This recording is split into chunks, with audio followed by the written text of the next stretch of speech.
REMiX from Monomaniac Esports. And Jared, first of all, let's just take me through today. Tell me about some of these matches you played. 3-0 obviously in group play, very strong showing. Just kind of talk to me about tomorrow. What are you looking forward to? What are some weaknesses, strengths that you're looking forward to showing off? Well, we definitely had a good day so far. I feel like we played well. We played good as a team. I didn't do too much yelling at my teammates because we didn't lose too many rounds. We actually thought that Awakening was going to do a lot better against us on Dust 2 because we're notoriously weak on that map. And as far as C2 on Mirage, that's the first time we've ever played Mirage together, but we were just, each player on our team I think is better than each player on their team. In the last match on Train, those guys are just inexperienced, but if they keep trying their best, then they'll probably move up to intermediate next season. They'll keep going. But today we were just better than the teams that we played, and tomorrow I feel like Dynamic there, Pug's going to be pretty good, and Frost, we play against Mo first. That should be probably an easy win. Okay. I'm sure the stream just loves to hear that. They're going to take that and run with it. Okay, we'll talk to us. You know, noticing on Dust 2, you guys were very patient. You really didn't use a lot of rotates, and Awakening was actually trying to swing some fakes. Kind of talk us through that patience. Where does that come from? Do you teach that? Is that something you guys wait to rotate till you see bomb? How does that work? Right, well, you want to rotate quickly so that you have the number advantage when they actually decide to take the site. And if you're at the number disadvantage when they're trying to take your site, you want to try to slow them down and wait for your team. And if you're constantly rotating back and forth, then the other team is going to be able to pull those fakes on you. And if you're too over-aggressive and you're not with your team, and if they pick you off early in the rounds, then they're still going to be able to take the late round because you're going to be down in numbers. So we just try to stay back, play our designated positions, and just listen to each other's calls. A big thing I do with everybody that I pick up, I make sure they communicate very well. There's people here on like Frost and the Curse Dynamic Plug, they don't communicate well. If you have someone and you're on land and you don't know what they're doing, then it's going to be a weak link. So we have great communication, sometimes too much for me. I'll make calls when I'm dead and people are looking the wrong way. Shut up, you know, stuff like that. I hear you. So you just have to have good communication, and everything worked out. Just like we played scrims on Dust 2 and we didn't do very well, but come match time we pulled it together and we did well. So talk me through that. You know, you guys going into Awakening, you thought they were going to play a little better than they did, being a weak map. You know, does that change your mindset? Are you always confident? You know, I know you're a former athlete just like myself. We have that swagger about us. We think we're confident. We know we're going to win.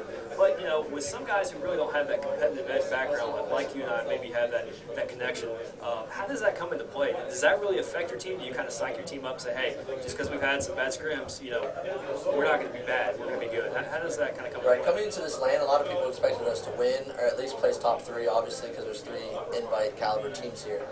But as far as just whenever, like we played bad on Dust 2, we thought because the Awakening guys, all those guys in the past in Source have been like top players. They won DC LAN, like a few of them won DC LAN.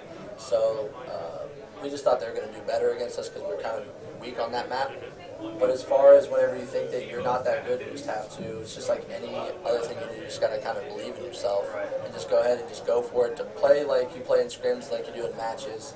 You can't play different in a match. You can't play more timid because you're afraid to die or whatnot. Sometimes that's probably my team's biggest downfall is I'm always harping on my teammates to not let them entry us so they don't play as aggressive as they should, and it kind of gets them out of the groove, and that's probably our only weakness is people not playing how they're comfortable because they're afraid that I'm going to yell at them. Right. Well, understandable. You know, we know you have that kind of background in yelling, and obviously today you guys played very well, so that wasn't really a factor. So the chemistry tomorrow should be the morale should be very high because you guys have had 3 pretty easy matches. We'll be honest here.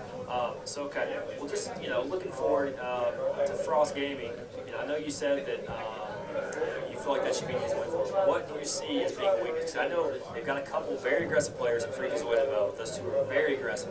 You know, is that a weakness? Do you think that if you guys allow them to entry frag, will that become a weakness? Well, first of all, I'll just say that I was kind of kidding when I said it was going to be easy, obviously. But Freakazoid is a really good, aggressive player. Sometimes he doesn't play as smart as he should, but he still picks up kills. So I wouldn't consider him a weakness. But I know that on Inferno, he plays really good in halls. Inferno is another map that we're not very good at.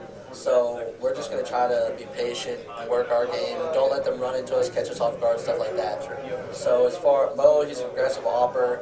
Sometimes he can be too aggressive, just like Freakazoid. And if they miss their shot, they're going to die. But if they hit their shot, it can cripple your entire strat.